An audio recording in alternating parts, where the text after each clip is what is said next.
एकादशी व्रत कथा। एक बार भीमसेन व्यास जी से कहने लगे, हे पितामह, भ्राता युधिष्ठिर, माता कुंती, द्रौपदी, अर्जुन, नकुल और सहदेव आदि सभी एकादशी का व्रत करने को कहते हैं, परंतु महाराज मैं भगवान की भक्ति, पूजा आदि तो कर सकता हूँ, दान भी दे सकता हूँ, किंतु भोजन के बिना नहीं रह सकता।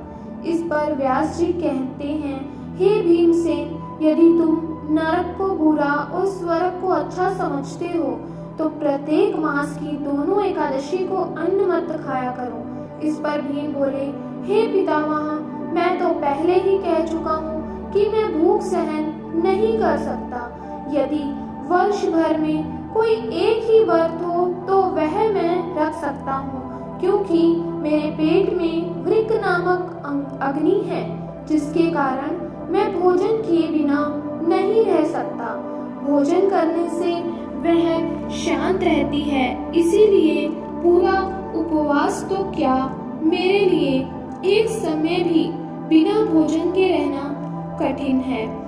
अतः आप मुझे कोई ऐसा व्रत बताइए जो वर्ष में केवल एक बार ही करना पड़े और मुझे स्वर्ग की प्राप्ति हो जाए। इस पर श्री व्यास जी विचार कर कहने लगे, हे पुत्र, बड़े बड़े ऋषियों ने बहुत शास्त्र आदि बनाए हैं, जिनसे बिना धन के थोड़े परिश्रम से ही स्वर्ग की प्राप्ति हो सकती है।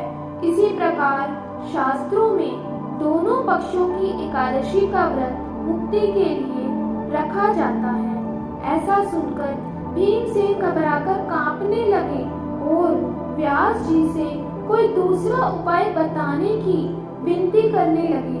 कहते हैं कि ऐसा सुनकर व्यास जी कहने लगे कि वृषभ और मिथुन की संक्रांति के बीच ज्येष्ठ मास के शुक्ल पक्ष की जो एकादशी आती है उसका नाम निर्जला है।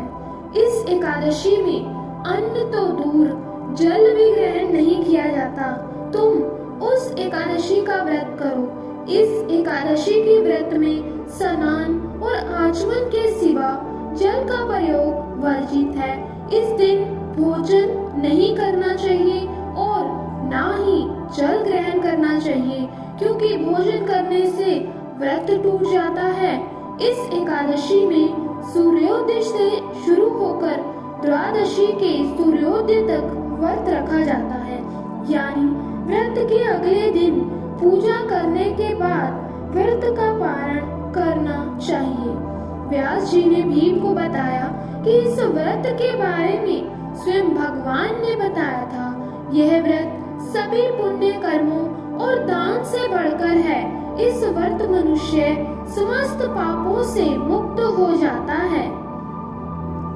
इसी तरह से कथाएं और भक्ति की बातें सुनने के लिए कथा एंड भक्ति सागर चैनल को सब्सक्राइब करें, ताकि आपको आने वाली वीडियो का नोटिफिकेशन मिल जाए, और वीडियो को लाइक करना ना भूलें।